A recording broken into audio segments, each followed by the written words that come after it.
dejareis, será hallado de vosotros. Mas si le dejareis, Él también les dejará.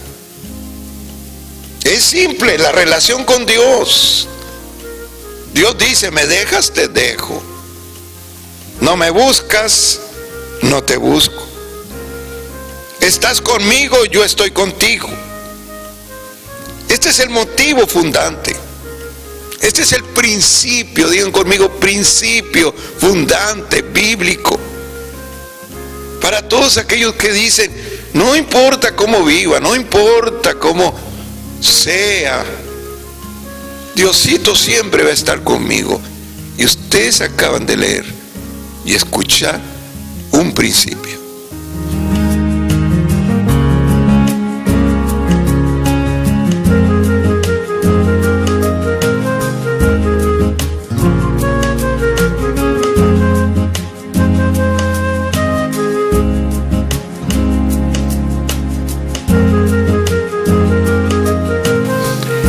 Amados, hoy tenemos, después de saludarles a todas las familias de Betel, a los jóvenes, los adultos, los niños, a las familias, a todos con tantos deseos de verlos y abrazarlos, pues les envío un abrazo virtual. Bien, este estudio es a raíz de...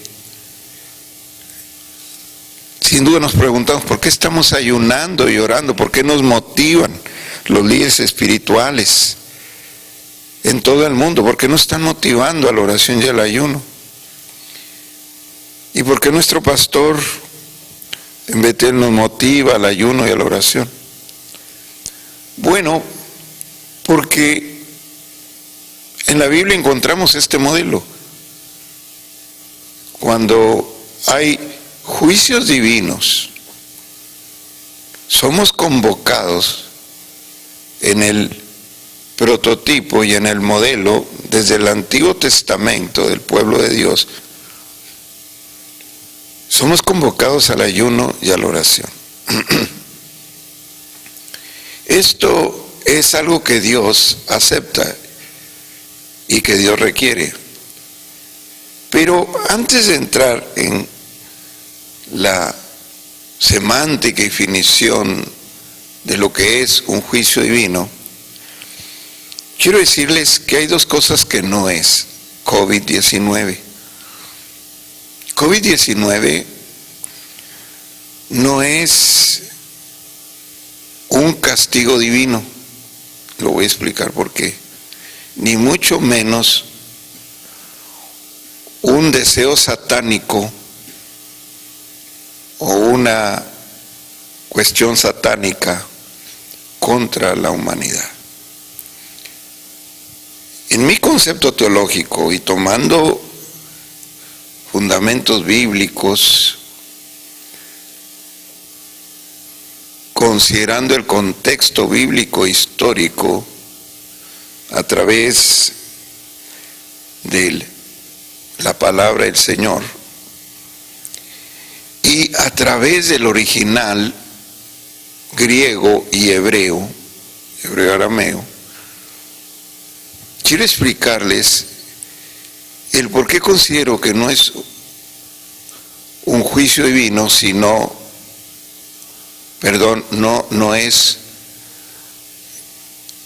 un castigo divino, sino un juicio divino. Primeramente, en el hebreo, castigo, y también en el griego, tienen la idea, a través del concepto dicotomeo, de cortar en dos partes. Era la idea, castigo, la idea en que está escrito cómo se martirizaba a las personas, que se les daba de parte de los jueces el castigo de muerte. Dicotomeo también significa venganza. Y es esto que me preocupa cuando decimos que es un castigo divino. Estamos diciendo es una venganza de Dios. Esto no es así. También esta palabra castigo, en otra acepción de la lengua, que es ediquesis, significa retribución otra vez y venganza. Realmente castigo lleva a un aspecto de la naturaleza y el carácter de Dios que no corresponde a lo que estamos viviendo en el tiempo de la gracia, que es la salvación y la iglesia, el tiempo de Jesús y del Espíritu Santo. No corresponde a una venganza. Cuando leemos 2 de Pedro capítulo 2, si entendemos el concepto castigo, y él le llama hijos de maldición, pero está hablando del tiempo final, el día del Señor. Está hablando del gran trono blanco, cuando el Señor juzgará a todos aquellos impíos, a todas aquellas personas que tuvieron la oportunidad de aceptar la salvación de Jesús y no lo hicieron. El castigo es el resultado de un juicio. Y el juicio puede emitir dos razonamientos: liberación o castigo. Hasta donde yo veo el contexto fundante en la palabra de Dios, realmente un juicio es personalizado. Cuando nosotros vemos el contexto histórico y bíblico de la palabra, vemos, por ejemplo, en Romanos capítulo 1, que como consecuencia de la inmoralidad, de aquellos actos sexuales irresponsables y de aquellas situaciones que usted ve en el capítulo 1, hay un juicio en nuestra propia carne, en nuestro propio cuerpo, que algunos determinan como una enfermedad que hoy ha sepultado a muchas personas y que se lleva de una manera personal. Y también tenemos que recordar a aquellos que han pecado de blasfemia contra el Espíritu Santo y aquellos que la Biblia menciona en el Antiguo Testamento como personas que han sido desechadas por Dios, como en el caso de Saúl, que son juicios personalizados y se le llama castigo. Pero cuando vemos, y tenemos que analizar, ¿y por qué tenemos que analizar COVID-19?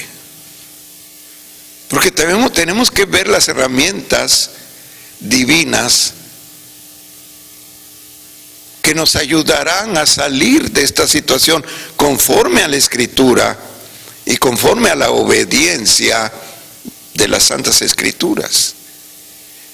¿Qué tenemos que hacer? ¿Qué Dios quiere que hagamos, la iglesia y todos aquellos temerosos de Dios? Es por eso que estoy hablando que en lo personal para mí es un juicio. Viene de la palabra juicio, viene del concepto hebreo chapat, que es un proceso. El juicio es un proceso para sentenciar En el juicio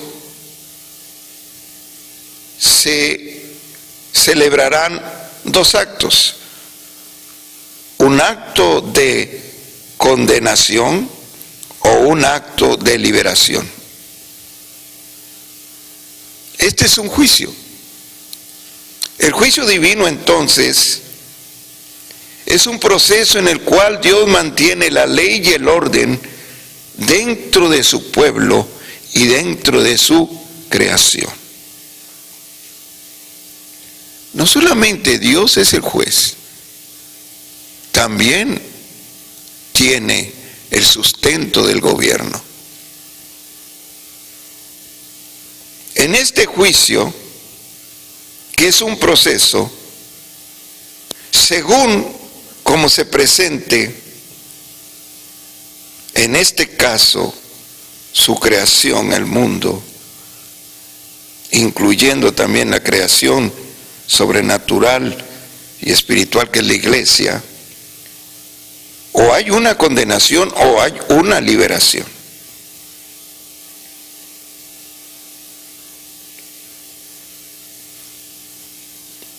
Gnome, que es otra palabra para entender juicio en griego, dice consejo, parecer, decisión y propósito. Crino, que es la palabra más apegada a juicio en griego, koiné, en el griego en que fue escrita la iglesia, dice acuerdo, llamar, pensar, pleito, proponer y resolver. ¿Cuál es la posición divina en este momento? En que todo el mundo está bajo esta pandemia. La posición divina es juicio divino.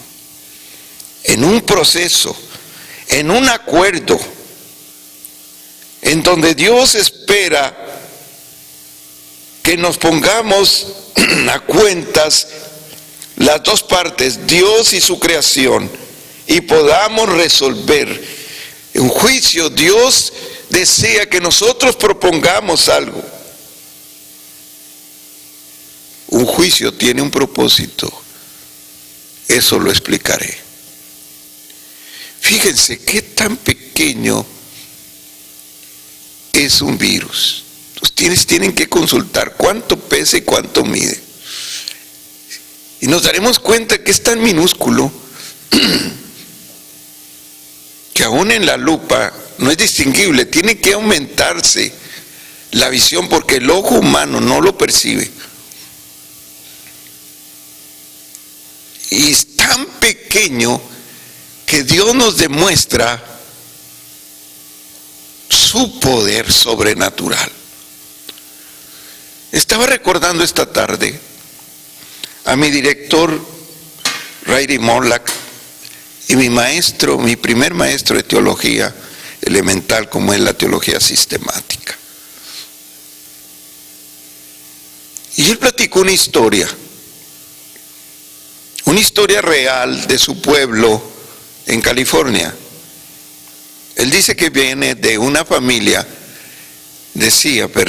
él ya está en la presencia del Señor. Y él decía que venía de una familia que tenía grandes plantíos de naranja. Pero esa temporada, los pronósticos decían que todo estaba en contra. Demasiado frío, no había agua, etcétera. Entonces, la gran mayoría de los naranjeros, de los agrícolas, se pusieron de acuerdo para llegar a la plaza de ese pueblo norteamericano, levantar una explanada y empezar a orar a Dios. La gran mayoría estuvo de acuerdo. Fueron las familias, fue el pueblo, fueron trabajadores, fueron los pequeños empresarios, fueron los pastores y fueron líderes religiosos. Cuando estaban orando, un hombre, también naranjero, un mini empresario naranjero, se opuso y gritando fue subiendo los escalones hasta llegar al lugar donde estaban los que tomarían la palabra y la oración. Y él dijo que estaba en contra totalmente de Dios. ¿Por qué teníamos que pedirle a Dios si era el esfuerzo humano el que por generaciones había sacado al pueblo adelante? Y eran en California la mejor naranja por el esfuerzo humano.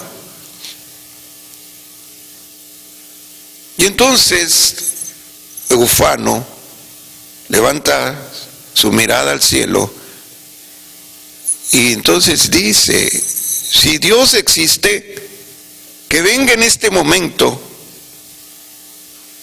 y me calle. Eso dijo mi director. En un momento, mientras él hablaba, un minúsculo mosquito entró por su boca. De repente le quitó la forma tan belicosa de hablar a la gente y contra Dios. Bajó la vista y se dedicó a toser. Le quitó la compostura. Después le quitó el aliento, la respiración. Ese pequeño mosquito cayó de rodillas, ya sin aliento, con estertores, donde estaba agonizando.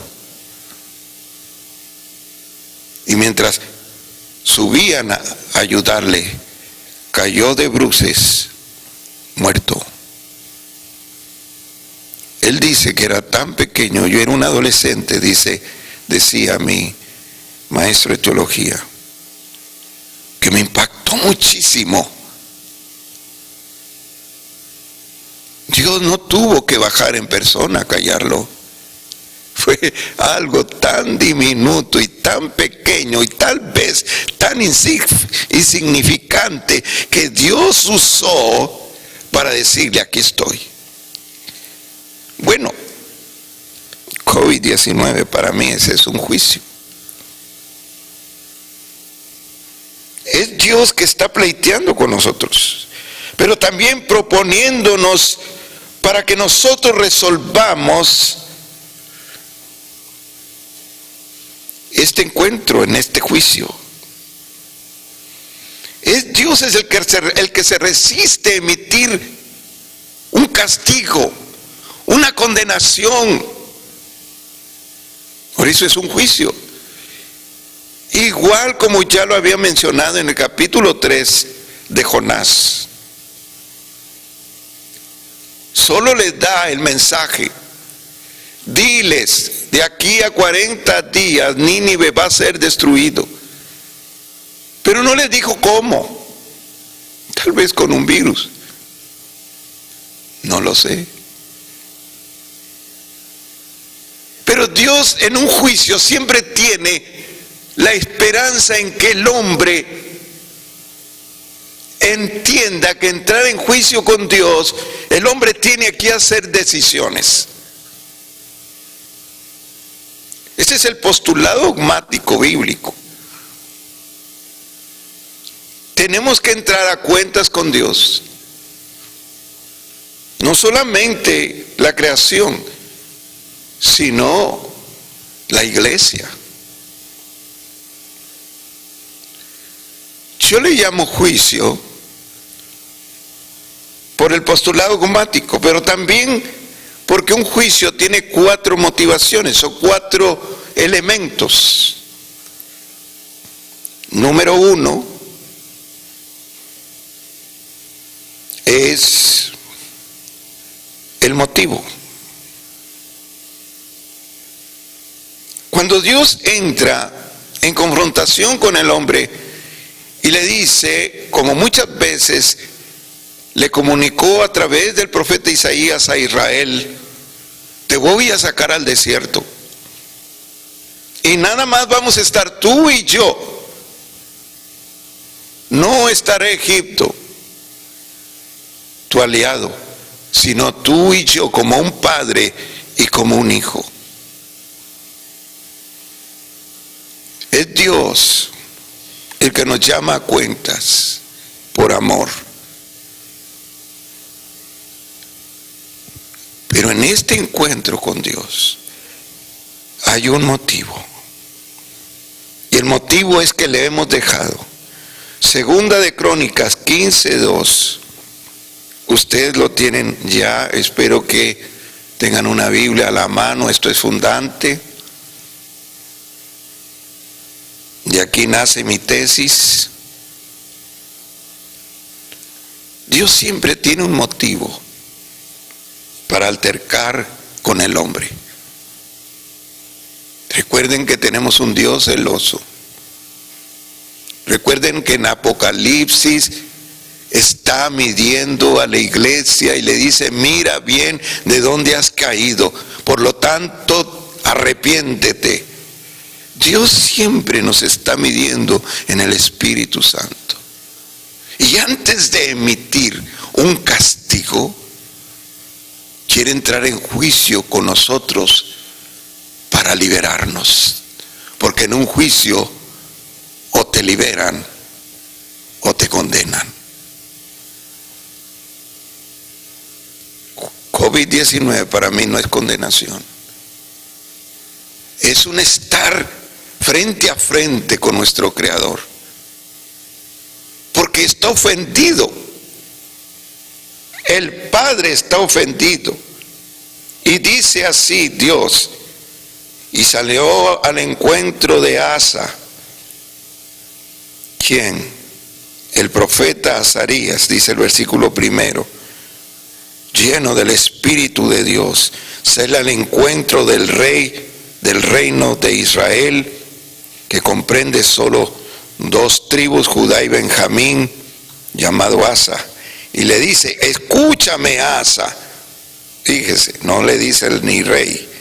Jehová estará con vosotros si vosotros estuvieseis con él, y si le buscareis será hallado de vosotros, mas si le dejareis él también les dejará. Es simple la relación con Dios. Dios dice, me dejas, te dejo. No me buscas, no te busco.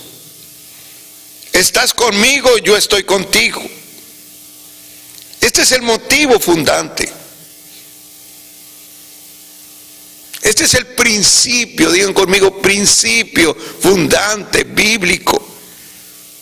Para todos aquellos que dicen, no importa cómo viva, no importa cómo sea, Diosito siempre va a estar conmigo.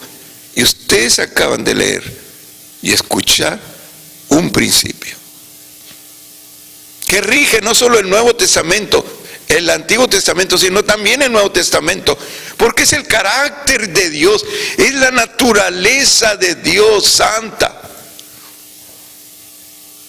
Está hablando al pueblo escogido. Nosotros también somos un pueblo llamado, la iglesia es un pueblo llamado a salir fuera. Eso significa eclesia en griego, llamados a salir fuera de. Dios ha entrado en juicio con el mundo y con la iglesia. Dios sabe que le hemos dado la espalda. Doctrinas falsas como la prosperidad, la comodidad,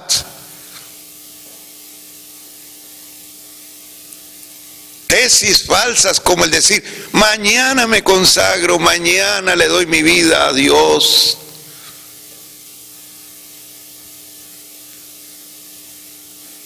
evangelios falsos como el evangelio social, de estar en iglesias cómodas, donde prediquen lo que me gusta, pero cuando hablan de pecado entonces ya no.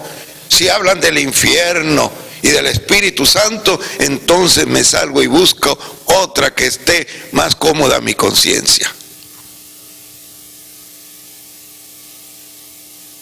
El motivo es que lo hemos dejado y entonces entramos en un juicio, pero Dios no quiere condenarnos.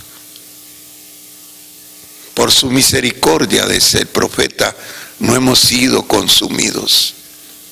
Dios espera liberarnos, sanar nuestra tierra, sanar nuestras generaciones y liberarnos. Pero si hay un motivo, dije, también hay un propósito. El propósito es, si le buscan, será hallado de vosotros. ¿Entendimos eso, iglesia? La iglesia tiene pecados de omisión. Pecados de omisión es lo que dice Santiago en capítulo 3, el apóstol Santiago. Hay de aquel que sabe hacer lo bueno y no lo hace, porque siempre nos cuidamos de los pecados capitales, como dice la tradición católica y la teología católica romana.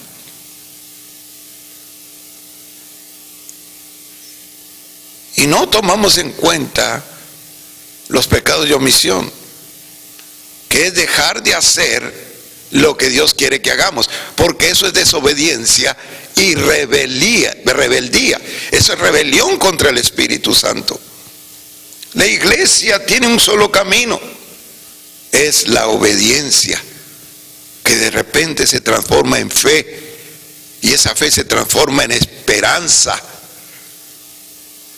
La iglesia ha dejado la fe porque dejó la obediencia. Dejó la obediencia porque dejaron de hacer lo bueno. Y lo bueno no necesita usted inventarlo. Lo bueno está escrito en la palabra. Así que si le cree algo a Dios de su palabra, usted tiene que creerle todo. Porque entonces está diciendo, esta parte sí le creo a Dios de la Biblia, pero esta no. O sea, ¿acaso Dios en unas dice la verdad y en otras miente? Somos jueces de Dios para decir, esto sí es bueno y esto es malo, por eso no lo practico. Amados, le hemos dado la espalda a Dios y hemos actuado con desobediencia y rebeldía.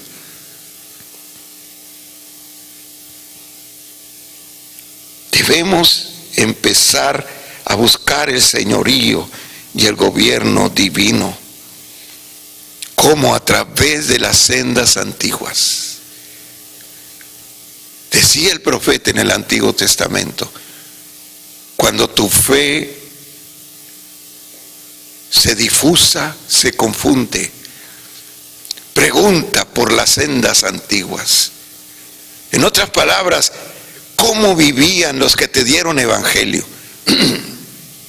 ¿Qué hacían en este caso mis abuelos? Porque soy cuarta generación cristiana evangélica y mis hijos quinta generación y nuestros nietecitos sexta generación.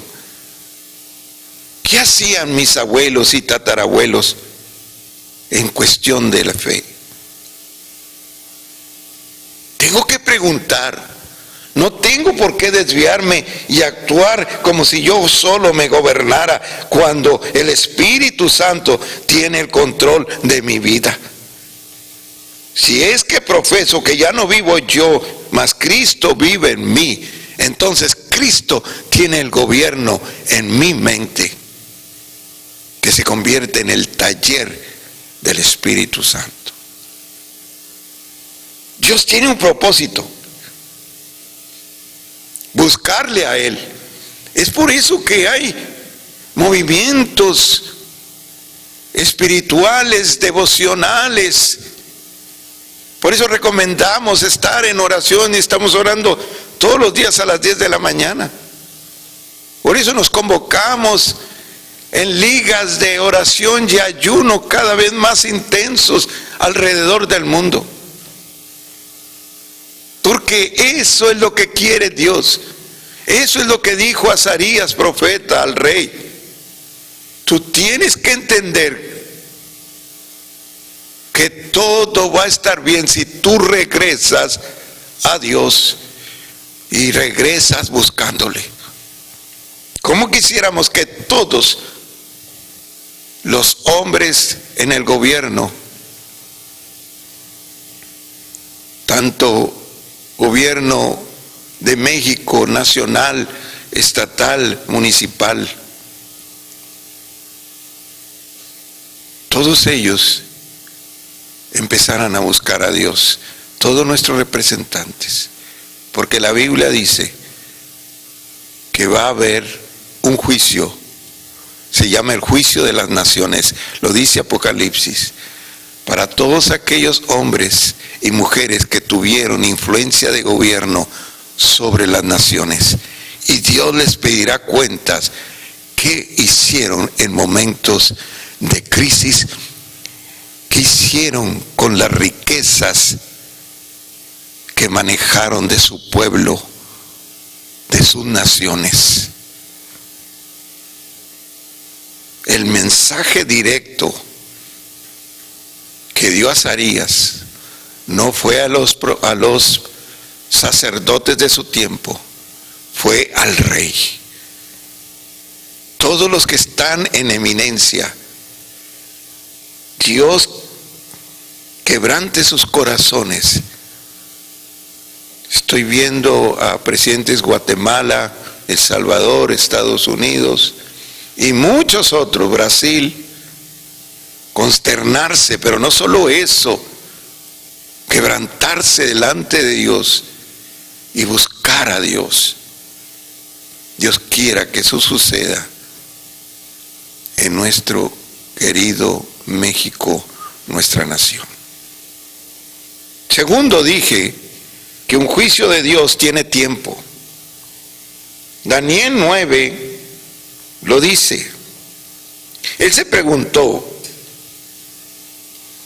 ¿por qué estamos así? ¿Por qué si somos el pueblo de Dios? ¿Por qué Dios nos separó de entre las naciones? ¿Por qué estamos viviendo como refugiados o peor aún como esclavos del imperio babilónico? Y ahora los medos persas. Si somos el pueblo de Dios, somos algo diferente. Y el capítulo 9, el 10 y el 11, él empezó a detectar y decir, hemos dejado a Dios.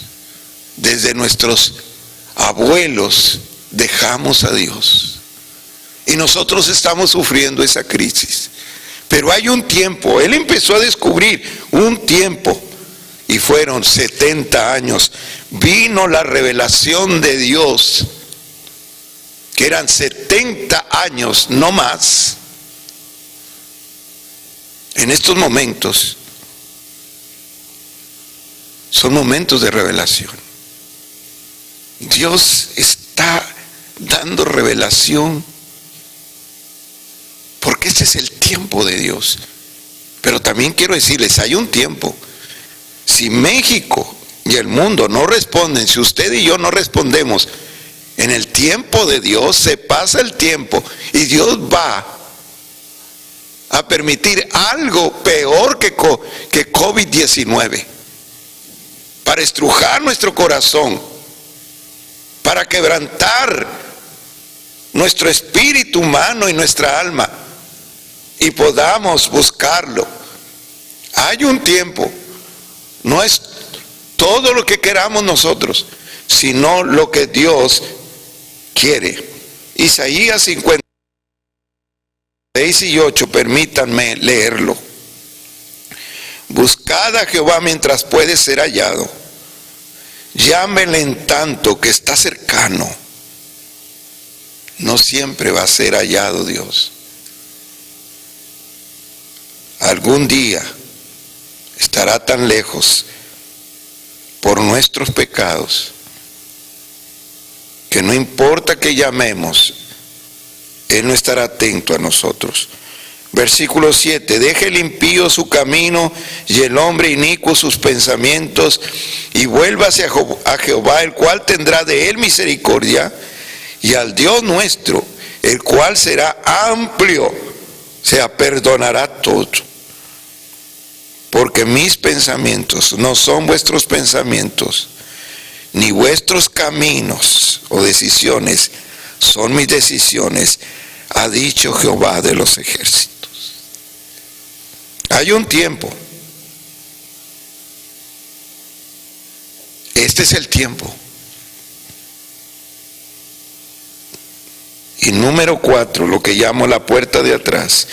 Todo juicio de Dios tiene una puerta de salida, aunque parezca que no existe. Hay una puerta de salida. La puerta de atrás es el quebrantamiento, es el clamor del pueblo.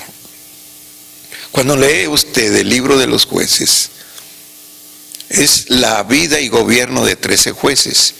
Cada uno gobernó 40 años. Pero cuando usted inicia con Otoniel, que es el primer juez, y empieza a ver Jehú,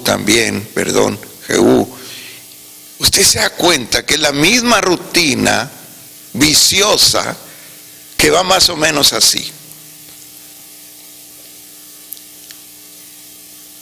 Murió el juez y el pueblo se apartó de Dios e hizo lo malo delante de Dios, y Dios los abandonó y les dejó a merced de los pueblos enemigos, y ellos sufrieron. Y entonces clamaron a Dios y Dios les envió un libertador. Parece que es la inercia de todo el libro de Jueces, y parece que es el contexto de nuestra historia.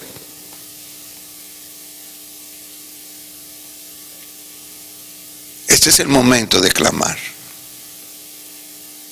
Este es el momento de quebrantarnos.